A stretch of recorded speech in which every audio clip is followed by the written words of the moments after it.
What's up guys, Mike here, the Detroit Borg, and today we're checking out the iPhone 8 and the 8 Plus. We're going to compare them side by side in this video and take a look at all three colors, silver, gold, and space gray. Now these are available in two capacities, 64 and 256 gigs, starting off at $699 for the iPhone 8 and $799 for the 8 Plus. The big new features for the iPhone 8 include wireless charging for the first time. We also get fast charging over the USB port if you buy a separate accessory. We also get the A11 6-core CPU, which is powering the new and improved cameras along the back.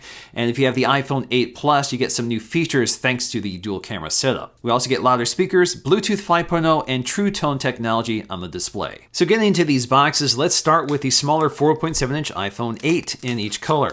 So first up, we just have some plastic to remove from the box, which they make very easy to remove. Then we can go ahead and lift up the lid. On the top of each one is a packet, and inside we'll find a much more colorful quick start guide. We also have that very familiar SIM ejection tool and a set of white Apple stickers on a clear sheet. So getting to the phones, each one is wrapped in plastic, and the first thing I noticed right away is how much heavier they feel compared to the last generation iPhone 7. But that all-glass design definitely feels quite a bit different than the anodized aluminum we've been used to for many years. When it comes to the accessories, in the bottom of the box, a pretty familiar story. We have a 5-watt power adapter, so this is not a fast charger, which this phone is capable of, so you have to buy that separately. We also have a set of wired ear pods, so you won't find AirPods included with the iPhone 8 or the iPhone 10. Also included is a lightning adapter if you want to use your own headphones. And lastly, we have a USB 2.0 lightning cable. Next up, let's get to the bigger iPhone 8s. Basically the same experience, just scaled up to size. We have some plastic surrounding the box, which comes off very easily. We can pop the lid, and the first thing we see again isn't the phone, but the paperwork. Everything included in the packet is identical to the iPhone 8, just scaled up to size.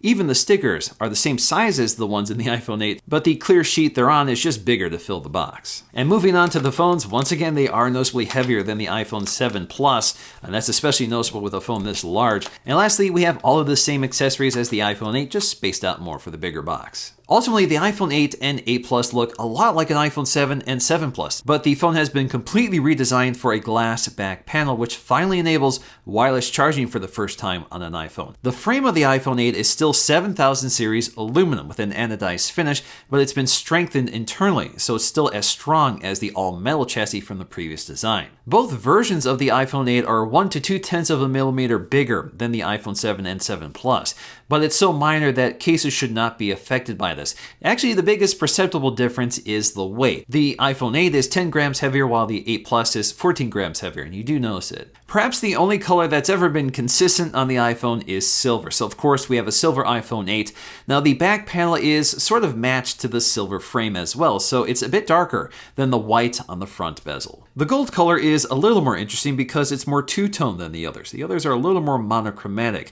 So the back shell on the gold is much lighter than the frame. The frame is a much more vibrant gold. Now this gold is new for Apple. It's a bit warmer than the yellow gold that we had before, but it's not as pink as the rose gold. But I really like space gray, but we've had a lot of phones that are called space gray, but the color is actually quite a bit different from phone to phone. So if you look at this space gray compared to space gray on the previous iPhones, you can see it's much darker than before, but it's still not quite as dark as the matte black from the previous iPhone 7. Personally, matte black was still my favorite color, so I'm kind of disappointed to lose that with the all-glass design, but you can correct this with a D-brand skin. In fact, they have a matte black skin that's perfect for this design. In fact, it goes right up to the aluminum frame and completely covers that glass. So not only does it give you more protection for the glass on the back of the phone, but it also hides those fingerprints and gives you a little more grip. And if you want to spice up the silver model, they also have a marble skin that's a perfect match. And if you guys want to pick up one of these or check out some of the other styles, I'll leave that linked in the description below. The buttons along the side are in the exact same location. We have our separated volume controls along with our mute switch toward the top. And along the right side, we have a sleep-wake power button, and just below that is the Nano Sim Tray. Incidentally, the Nano Sim Tray does have a water gasket around it to keep it watertight because this phone, like the iPhone 7, is also IP67 rated. Toward the bottom edge is a Lightning connector, so although we did not move to USB-C, this does pick up the USB 3.1 spec, which does enable fast charging for the first time on an iPhone, although we've had this before on the iPad Pro. Unfortunately, the included 5-watt power adapter and USB cable do not support fast charging. You actually have to buy a new accessory for that. So you can buy the 29-watt power adapter from Apple, which is a USB-C power adapter, the same one that comes with the MacBook, along with a USB-C to Lightning cable. So with fast charging, you should be able to charge half the battery in 30 minutes. Of course, Apple did not return the headphone jack, but we have a set of symmetrical speaker grills. However, only one side has the microphone and the other side has a speaker. But the earpiece does join the bottom speaker for a set of stereo speakers, just like the iPhone 7, and they sound even better this time. They're 25% louder with deeper bass, and it does make a difference. Just like the iPhone 7, we have a 7-megapixel FaceTime HD camera, so we don't get the true depth camera of the iPhone 10. So that means instead of Face ID, we still have Touch ID. So we have a Touch ID 2 sensor, which is surrounded by a color matching metal ring.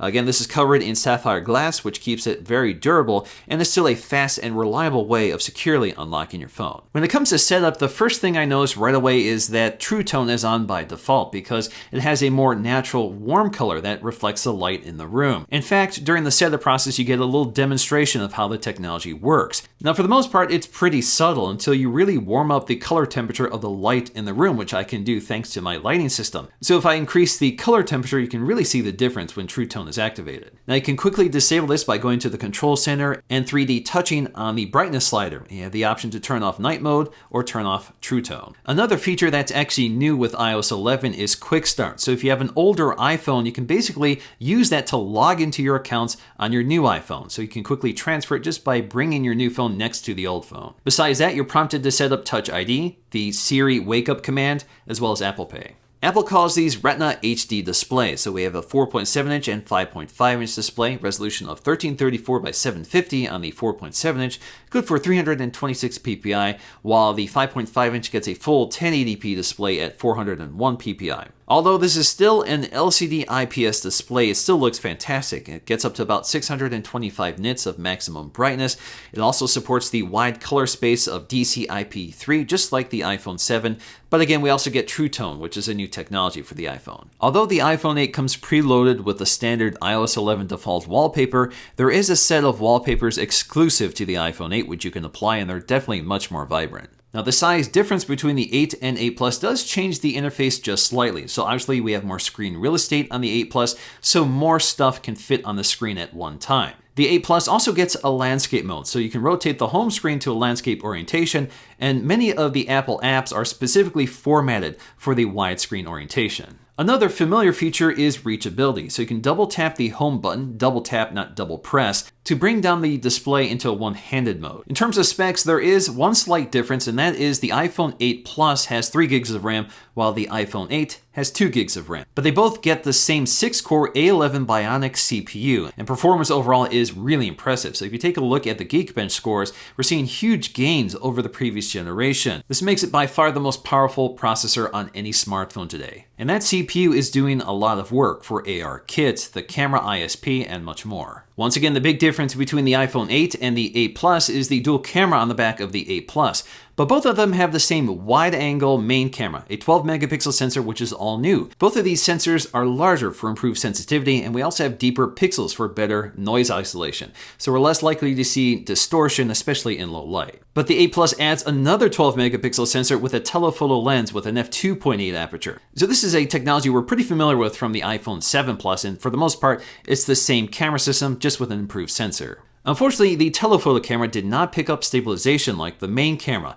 Unfortunately, if you want that, you're going to have to go for the iPhone 10. But ultimately, electronic stabilization is still very effective. One of the other features of the iPhone 8 Plus camera is the depth effect, which applies an artificial blurred background to a subject. But the iPhone 8 Plus goes a step further with lighting effects. So we have several lighting effects we can apply, which are designed to replicate studio lighting. Sometimes those effects are pretty subtle depending on the lighting condition the photograph is shot in. Now you can apply these live, or you can apply them after the photo has already been taken. One of the most dramatic effects is stage light mono, which is designed to sort of cut you out of the frame and apply a black black background. But it's not entirely effective, so sometimes it sort of cuts out the wrong edges. Now, because we have the dual camera setup on the 8 Plus, we also have access to some of the most powerful aspects of ARKit. So this is augmented reality, and this is being applied in some amazing ways. One of my favorite demos is the Sky Guide app. So this is using the power of the Bionic CPU, along with the dual camera setup and all of the sensors built into the phone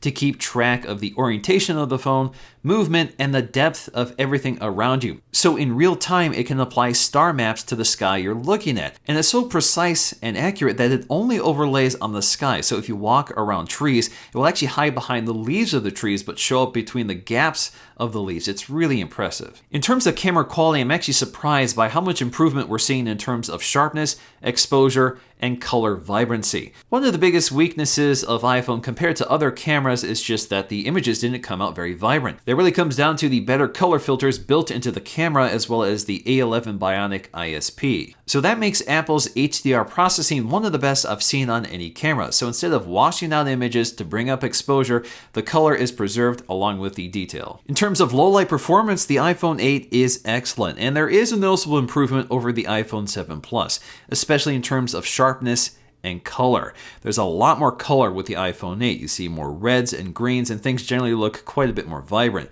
Because this phone has an f1.8 aperture, we're getting a nice shallow focus with this camera. So even if you're not using the portrait mode, you still get a nice shallow depth of field for certain shots. So you get that nice natural blurred background without any electronic assistance, but of course you need more distance between your subjects. When it comes to video quality, iPhone has always been one of the best cameras for video, especially for 4K. And even though we don't have optical image stabilization on the telephoto camera, electronic stabilization has been extremely effective. Another thing iPhone is really good at is continuous autofocusing, especially in video. It very accurately and quickly focuses on a subject without hunting around. And the transition is always smooth and natural, and gets even better with the iPhone 8. One of the new features for this phone is 4K video recording at 60 frames per second.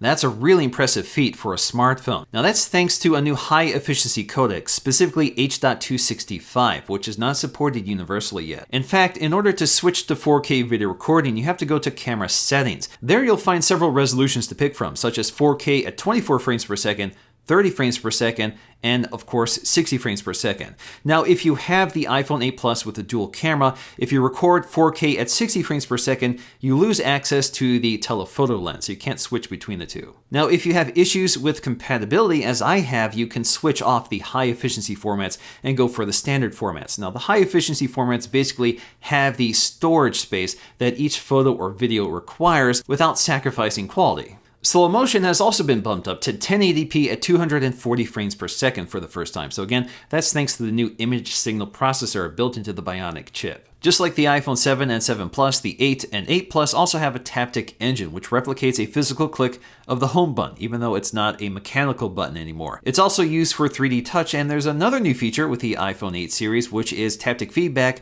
when you hit the shutter release on the camera app. I actually find that feedback to be pretty useful, and it doesn't affect picture quality, but I'm not sure why it's exclusive to the iPhone 8 series. Although these phones are heavier than the previous generation, they actually have slightly smaller batteries by about 7%, but that doesn't translate into any difference in terms of overall battery life, so you should see the same as the iPhone 7. So the core differences between the iPhone 8 and the 8 Plus really come down to a few things: more RAM, a bigger screen, a bigger battery for better battery life, dual cameras for augmented reality and portrait effects, as well as apps formatted for landscape view. So ultimately, the iPhone 8 really is a redesign of the iPhone 7. We have a lot of great new features, a really powerful processor, fantastic speakers, but for me, my favorite features really come down to faster wired charging, as well as the new and improved rear-facing cameras. But otherwise, I don't think there's a really compelling need to upgrade from the iPhone 7, and the iPhone 8 is a pretty safe bet, while the iPhone 10 is definitely something much more interesting. Of course, we're gonna have to wait until November to review that, so make sure you stay tuned to the channel for that. So I hope you guys enjoyed this video. If you did, please let me know with a like, and I'll see you again in my next video.